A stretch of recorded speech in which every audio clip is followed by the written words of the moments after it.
마이크가 좀 울리는데요. 조금 조정해 주시면 좋겠습니다. 출애굽기 20장 15절 말씀입니다. 한 목소리로 읽겠습니다. 도둑질하지 말라. 도둑질하지 말라라고 하는 말씀입니다. 우리 하이델베르그 요리문답 1문 제가 다시 한번 묻겠습니다. 살아서나 죽어서나 당신의 유일한 위로는 무엇입니까? 살아서나 죽어서나 나는 나의 것이 아니요 몸도 영혼도 나의 신실한 구주 예수 그리스도의 것입니다. 아멘. 자, 오늘은 하이델베르그 요리문답 8계명과 관계된 말씀을 살피도록 하겠습니다. 제42주일 110문에 해당되는 것인데요. 제8계명에서 하나님께서 금하시는 것이 무엇인가 라고 하는 것입니다. 우리가 지금 읽은 것처럼 제8계명은 도둑질하지 말라라고 하는 것입니다. 도둑질하지 말라. 결국에는 타인의 것을 소중히 생각하라라고 하는 것입니다. 타인의 것을 소중히 생각하고 존중하라라고 하는 것입니다. 여러분, 우리가 6계명에서 보면 살인하지 말라라고 하는 말씀도 결국에는 이웃의 생명, 타인의 생명을 어떻게 하라는 것입니까? 존중하고 소중히 여기라라고 하는 것입니다. 또 7계명에서 보면 간음하지 말라라고 하는 말씀은 또 한편에 이웃의 순결을 소중히 여겨라라고 하는 것입니다.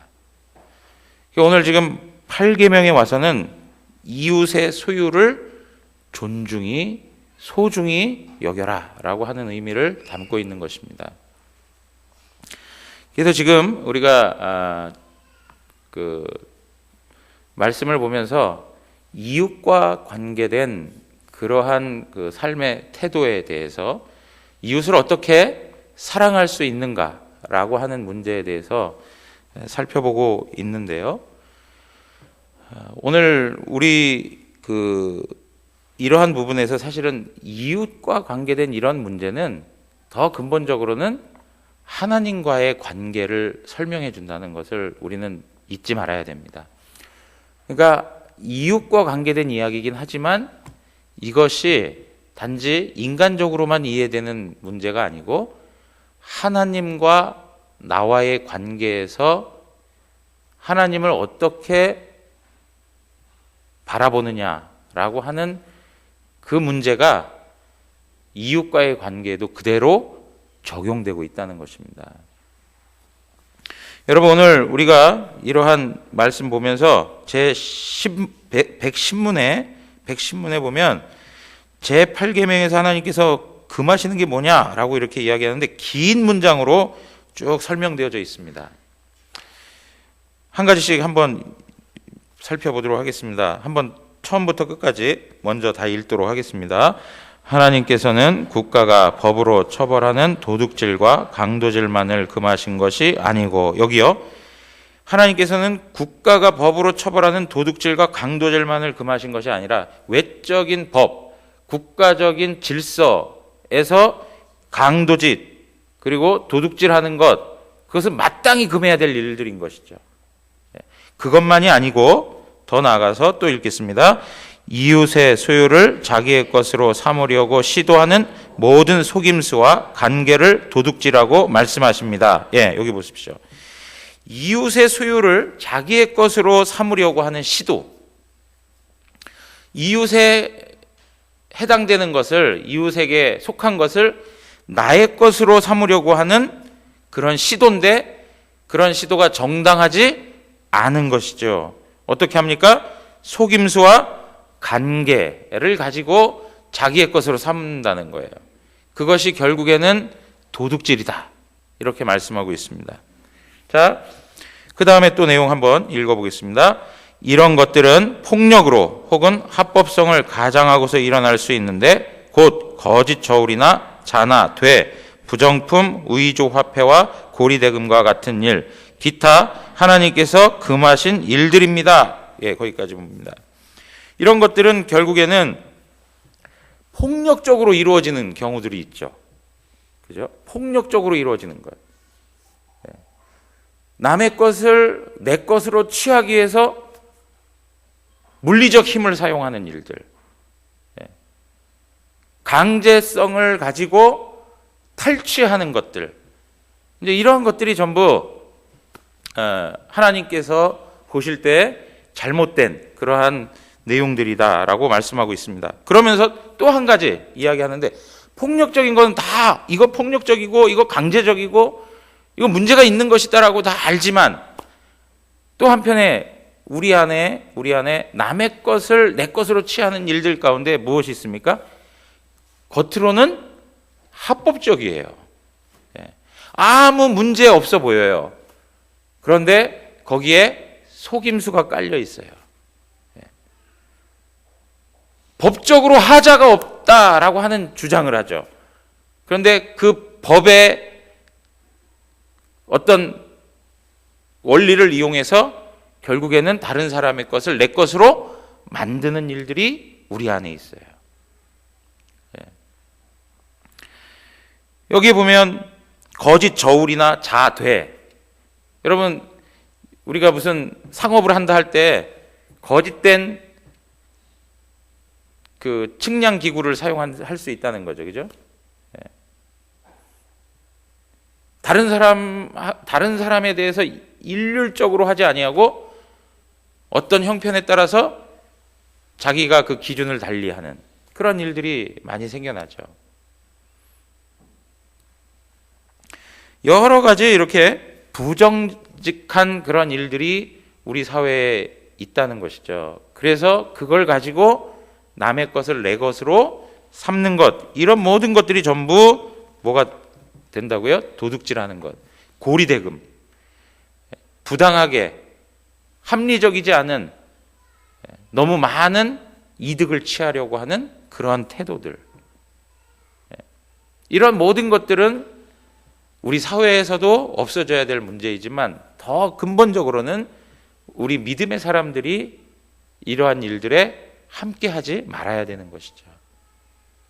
근데 우리는 사회에서 이루어지는 시스템, 그런 어떤 제도권에서 보편적으로 사람들이 해가면 우리도 역시 그냥 그대로 받아들이고 그냥 적용하며 살아가는 그런 일들이 참 많습니다.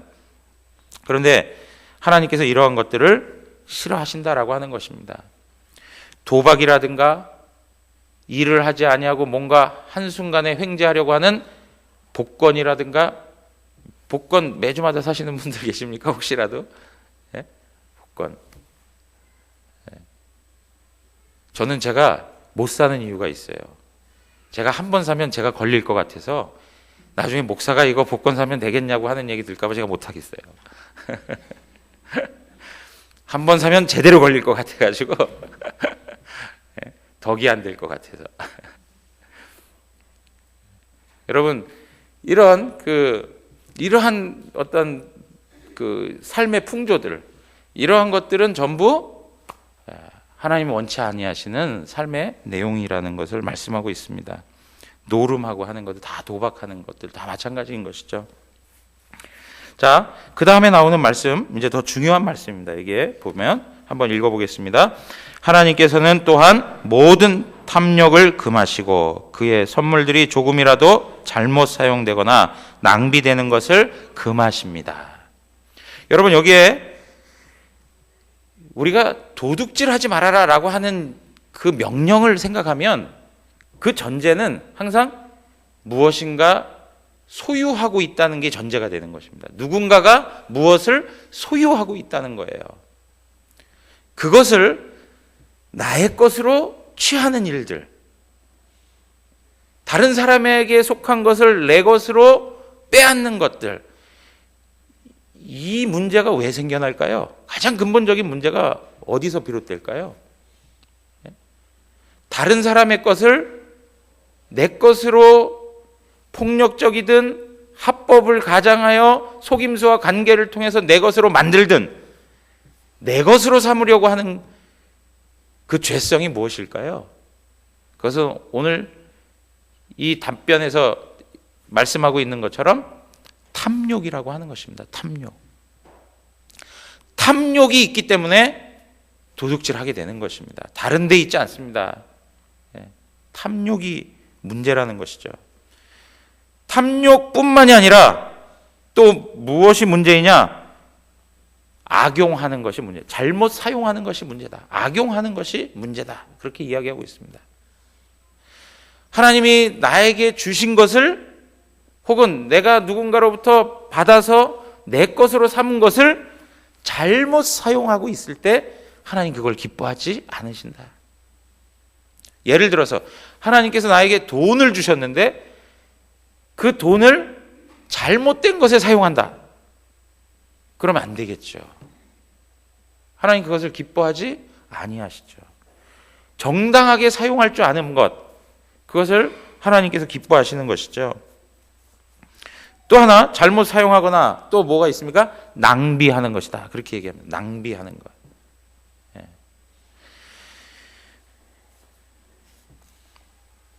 여러분 오늘 이러한 말씀을 토대로 우리가 좀 살펴봐야 될 것이 무엇이냐면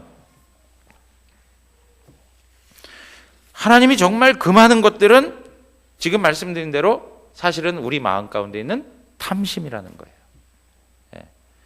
우리는 끊임없이 그 욕심에 사로잡혀 살아갈 때가 많습니다. 우리의 욕심은 어디에서 멈출까? 그죠? 사실 하나님께서 우리의 마음을 제어하시는 삶의 조건을 만드셨으니까 그나마 이러고 살지, 만약에 내가 원하는 대로 내 것을 삼을 수 있다라고 하는 무제한적 조건이 나에게 있다면 아마 대단할 것입니다. 내 것을 삼으려고 하는 그 욕심이라는 것은 멈추지 못할 제어 장치 없는 그러한 자동차 같은. 여러분 우리의 마음에 탐욕이 있다는 것을 인정하고 사셔야 됩니다. 근데 많은 분들은 저같이 소박하게 사는 사람이 무슨 탐욕입니까? 그런 착각에 있는 분들이 많이 있습니다. 근데 사실 우리의 마음 중심에는 욕심이 있습니다. 욕심이. 탐심이 심하면 그게 무엇이라고요? 우상숭배가 되는 것입니다. 우상숭배. 여러분 물질에 대한 욕심이 가하니까 물질이 뭐가 됩니까? 우상이 되는 것입니다. 우상이 되는 거예요. 지금 말씀드린 것처럼 하나님께서 금하시는 것은 잘못 사용하는 것과 낭비하는 것이다. 그렇게 얘기합니다. 자, 여러분 우리가 소유 그러면 누군가가 가지고 있는 것을 이야기합니다. 누군가가 가지고 있는 것. 누가 가지고 있느냐 이게 참 중요한 문제예요. 우리가 삶을 살아가면서 어떠한 물질이든 무엇이든 간에 누가 가지고 있느냐가 참 중요한 거예요. 이 누구의 소유권이냐가 중요하다는 거죠. 여러분 오늘날 우리 대한민국에서는 자본주의 경제 체제를 인정합니다. 그래서 자본주의 사회라고 얘기합니다. 자본주의에서는 그 소유가 누구에게 있습니까?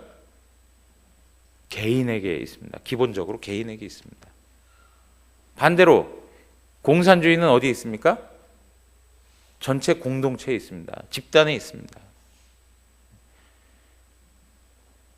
그 소유가 누구의 것이냐에 따라서 이렇게 사회 체제가 달라집니다.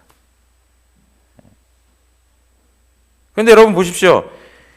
우리의 삶에 있어서 정말 소유권을 주장하실 그 분은 누구인가? 정말 소유권을 주장할 만한 존재는 누구인가? 라고 이야기할 때 그분은 하나님밖에 없습니다.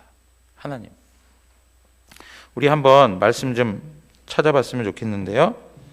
역대상으로 가서 한번 보겠습니다. 역대상 29장입니다.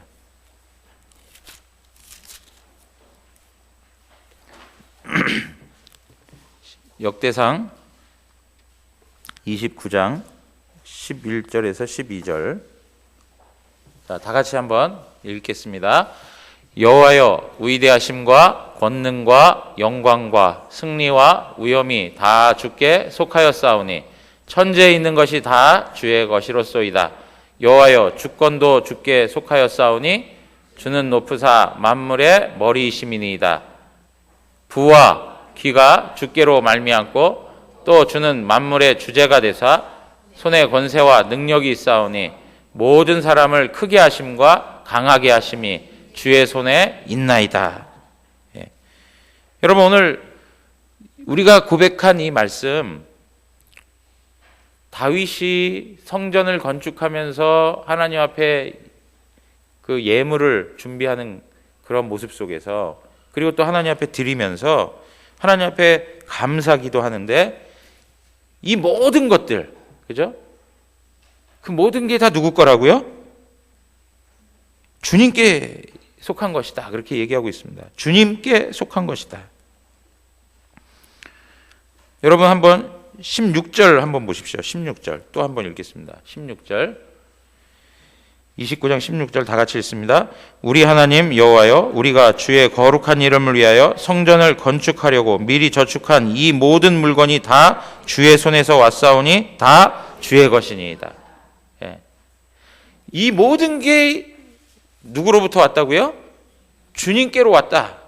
그러므로 이 모든 것이 다 누구에게 속한 것이라고요? 주님께 속한 것이다 라고 하는 고백을 해요. 여러분, 우리의 삶에 있어서 정말 중요한 고백입니다. 모든 주권을 하나님께 넘길 줄 아는 것이 바로 신자의 옳은 태도입니다. 내 것이란 하나도 없고 모든 것이 다 하나님께 속한 것이다. 나의 가족과 나의 부와 명예와 지식과 내 삶의 경험, 하나님이 주신 나의 건강, 모든 것들이 다 하나님께 속한 것이다. 이러한 신앙의 고백이 중요하다라고 하는 것입니다. 자, 우리 시편 50편 10절하고 11절 한번 볼까요? 다 같이 읽겠습니다.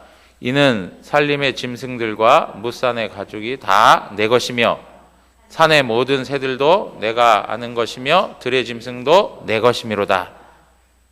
네, 12절 또 있습니까? 네, 다 같이 한번 또 읽겠습니다. 내가 가령 줄여도 내게 이르지 아니할 것은 세계와 거기에 충만한 것이 내 것이미로다. 네, 전부 다 하나님의 것이다. 하나님에게 부족함이 있습니까? 없습니까? 부족함이 없습니다. 모든 것이 다 하나님의 것이기 때문에 그렇습니다. 그런데 이 모든 게 다 하나님의 것인데, 우리 인간은 하나님의 것을 도적질하죠. 그 첫 번째 사건이 어디에 있습니까?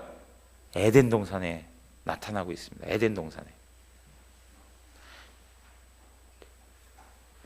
하나님께서 모든 것을 다 주셨는데 단 하나, 선악을 알게 하는 나무를 먹지 말아라 라고 하셨습니다.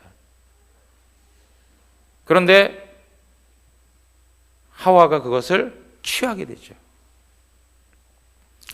하나님께 속한 그것을 하나님처럼 되고 싶은 교만함 때문에 자신의 것으로 취하게 됩니다. 이때부터 우리 인간들의 마음 가운데는 도적질하고 싶은 마음이 기본 본성으로 자리 잡게 되는 것입니다. 그러니까 우리의 마음에 아주 갓난아기라 할지라도 무슨 본성이 있어요? 남의 것을 내 것으로 취하려고 하는 본성이 있단 말이죠. 우리 어린아이들이 자라면서 말을 하기 시작하면서 가장 먼저 하는 말 중에 하나가 내 거라고 하는 것입니다. 내 거. 자기 것을 주장하죠. 그리고 남의 것을 부여잡고 그것도 자기 거라고 우깁니다. 그죠? 그래서 엄마들이 아이가 떼쓰는 걸 놓고 얼마나 그죠? 애를 먹이는지, 이거 너 거 아니야, 너 거 아니야. 엄마가 나중에 사줄게. 뭐 이런 얘기 많이 하잖아요. 애들 키우면서요. 우리 기본 심성에 남의 것을 내 것으로 취하려고 하는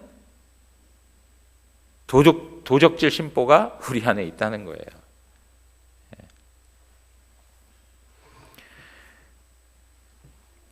여러분, 오늘 이러한 내용에 있어서 우리가 하나님 앞에서 정직하게 우리 자신 안에 있는 이 본성을 고백할 줄 알아야 된다는 것입니다.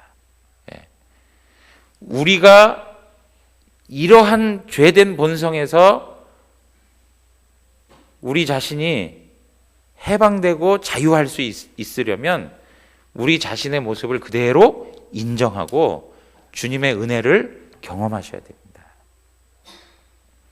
아마 우리 이제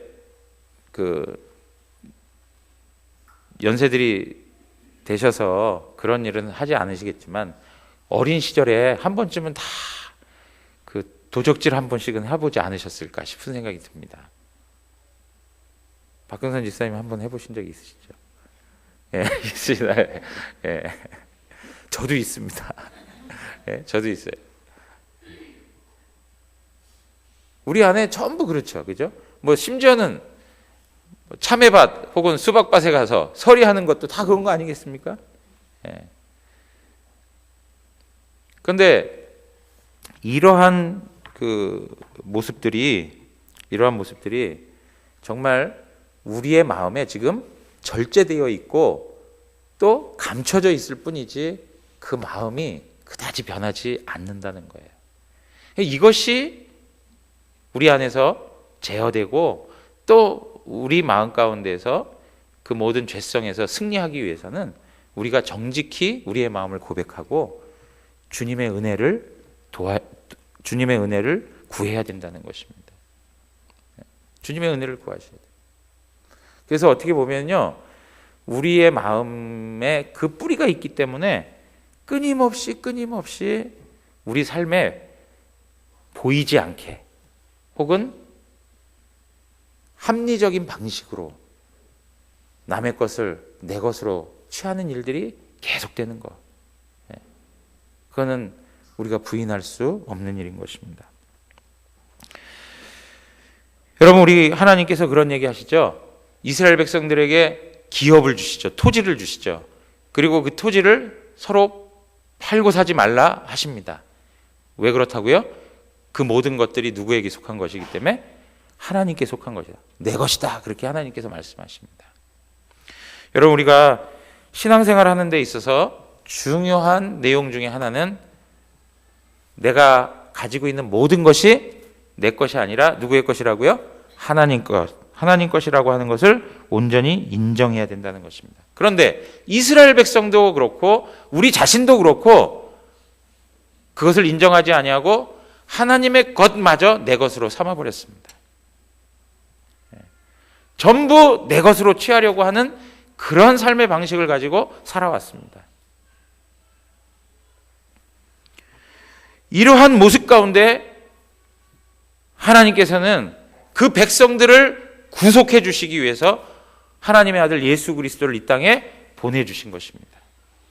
우리의 도적질하는 이 본성을 고쳐주시고 회복시켜 주시고자 하나님의 아들 예수 그리스도를 이 땅에 보내주셨습니다.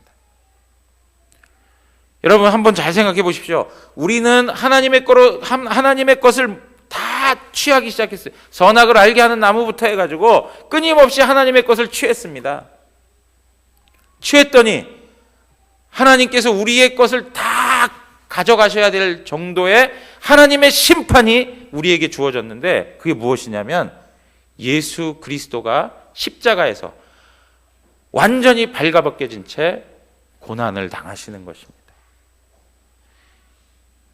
우리가 하나님의 것을 내 것으로 삼았던 그 죄성이 하나님 앞에 철저히 심판을 받는데, 하나님의 아들 예수 그리스도가 어느 것 하나 부여잡을 수 없이 모든 것을 다 내어버릴 수밖에 없는, 다 빼앗길 수밖에 없는 그러한 심판을 당하십니다. 예수님이 온 몸을 세상 앞에 드러낸 채 십자가에서 고난을 당하시는 것은 우리의 욕심에 대하여 하나님이 징계하시는 거예요. 내가 소유하려고 하는 그 마음, 하나님의 것을 내 것으로 삼으려고 했던 그 거짓된 욕심들, 이러한 모든 것들에 대한 하나님의 심판이라는 거예요. 여러분 보십시오. 예수님께서 예수님의 옷을 다 벗기고 그 군인들이 예수님의 옷을 제비뽑기 하는 것을 보십시오. 사랑하는 성도 여러분, 우리 마음에 그 탐심이 하나님의 엄청난 저주를 불러올 그런 엄중한 죄악임을, 그렇게 무거운 죄악임을 우리는 알아야 됩니다. 그것을 누가 감당하셨다고요? 예수 그리스도께서 감당하셨다는 것입니다. 그런데도 그 십자가 앞에서 우리는 여전히 내 것을 삼으려고 하는 그 일을 멈추지 아니하는 그러한 죄인으로서의 삶을 여전히 살아가고 있다면 그 참으로 안타까운 일 아니겠습니까? 내가 가지면 가질수록 예수 그리스도는 점점 더 자기가 취했던 것들로부터 하나씩 모든 걸 빼앗기고 있는 그 현실을 보면서도 내 것을 자꾸 챙기려고 한다면 그건 정말 심각한 문제가 있는 거 아니겠습니까? 사랑하는 성도 여러분,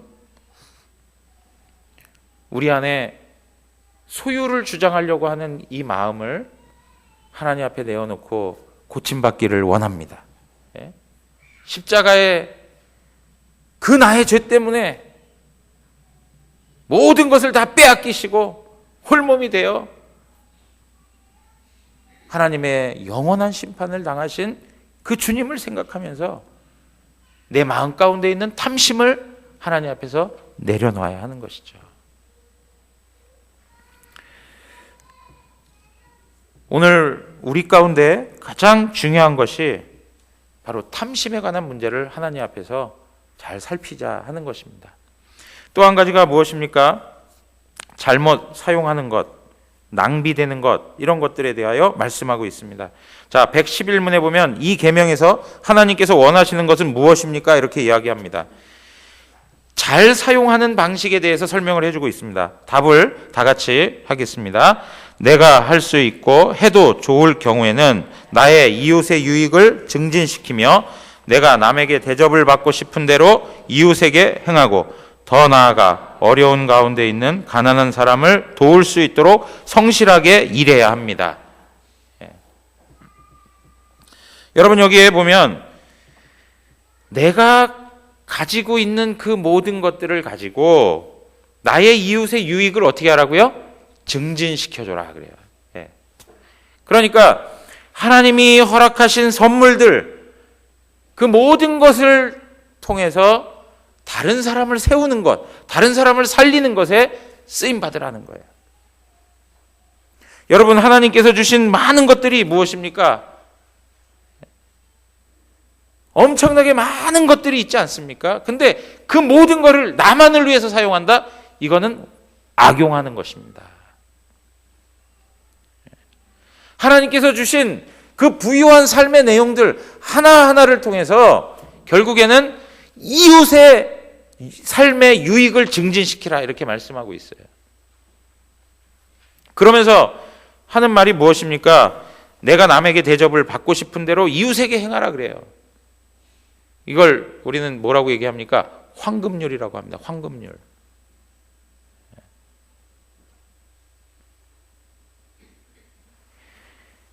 내가 남에게 대접받고 싶으면 나도 먼저 그를 대접하라.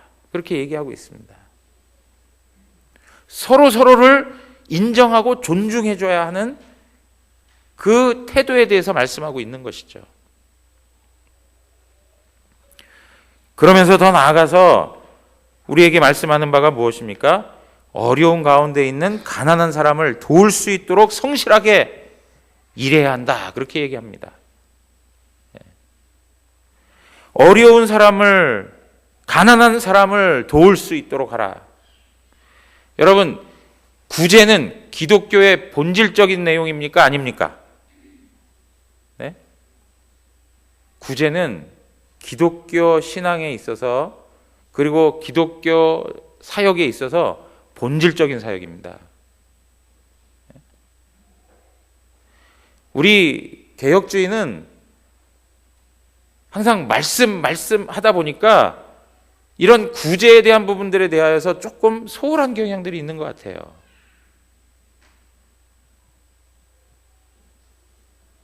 구제하는 그 일들, 국률의 마음을 품고 이웃들을 섬기고 돌아보는 일들, 마땅히 하나님께서 우리에게 명하신 바고 교회가 본질적으로 해야 되는 사역입니다. 하나님의 교회라면 이 일들에 대하여서 조금도 게으름 없이 하나님 앞에 감당해야 할 일들입니다. 여러분, 제가 말씀드렸나요? 에베소서 4장 28절에 있는 말씀 보실까요? 에베소서 4장 28절.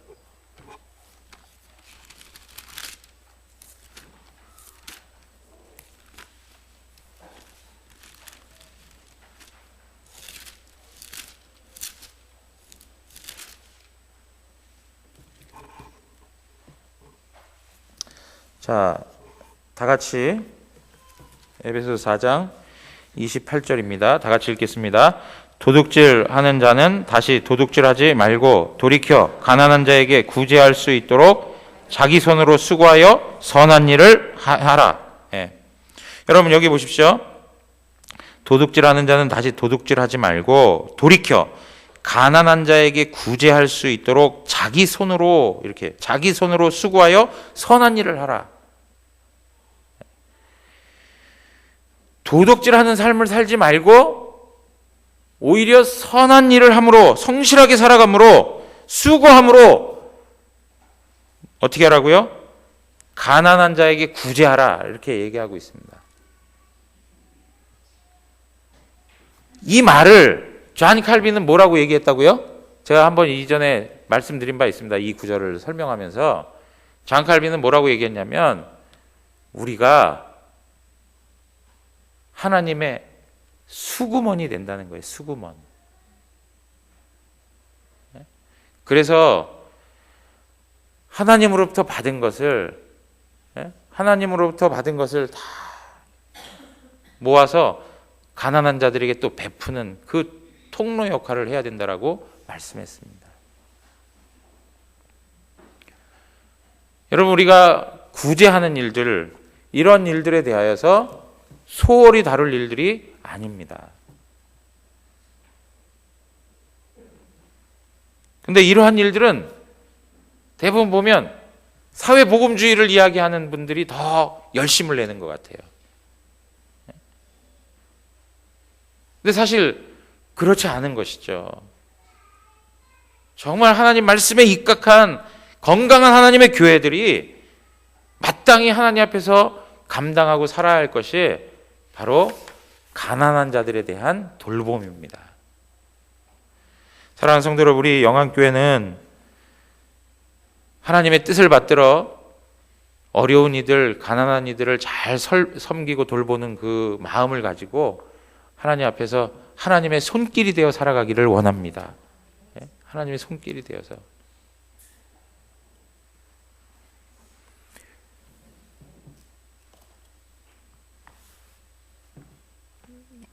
여러 가지 제가 감사한 부분들이 있습니다. 뭐냐면, 이제 물론 하나님 앞에 예물을 드려서 이 헌금을 통해서 구제 사역들이 이루어지기도 하고 하지만, 어떤 분들은 저한테 개인적으로 찾아오셔서 목사님 정말 어려운 분들에게 사용해 주세요 하고 그 어떤 물질들을 이렇게 맡겨주시는 분들이 있으세요. 어느 누구가 했는지도 모르는 거죠.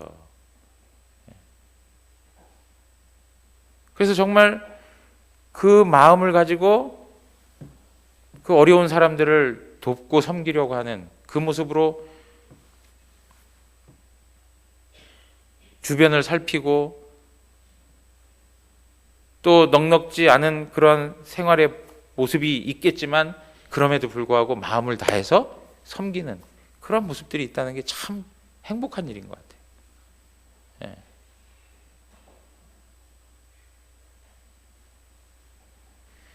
여러분, 제가 기도할 때마다 개척교회, 미자립교회 뭐 이렇게 같이 기도합시다 그런 얘기 많이 하는데, 사실 우리 주변에 개척교회, 미자립교회 목사님들 가운데 참 어려운 분들이 많거든요.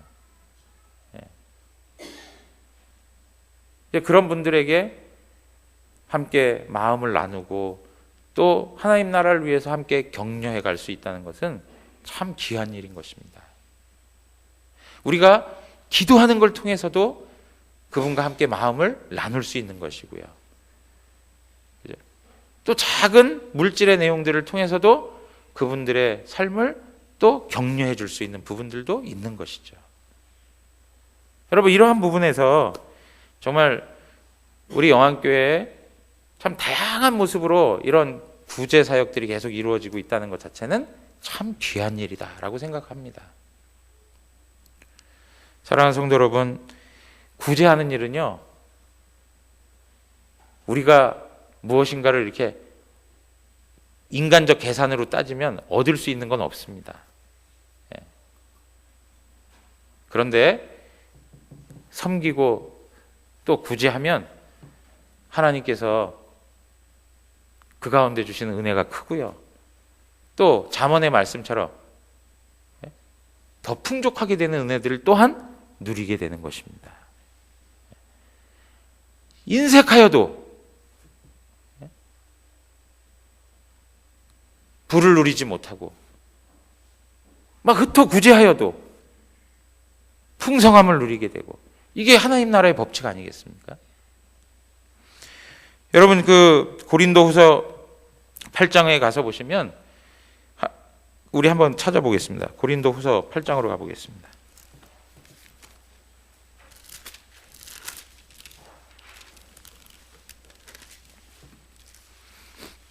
8장 1절에 가서 보시면, 형제들아, 하나님께서 마게도냐 교회들에게 주신 은혜를 우리가 너희에게 알리노니 환난의 많은 시련 가운데서 그들의 넘치는 기쁨과 극심한 가난이 그들의 풍성한 연보를 넘치도록 하게 하였느니라, 그렇게 말씀하고 있습니다.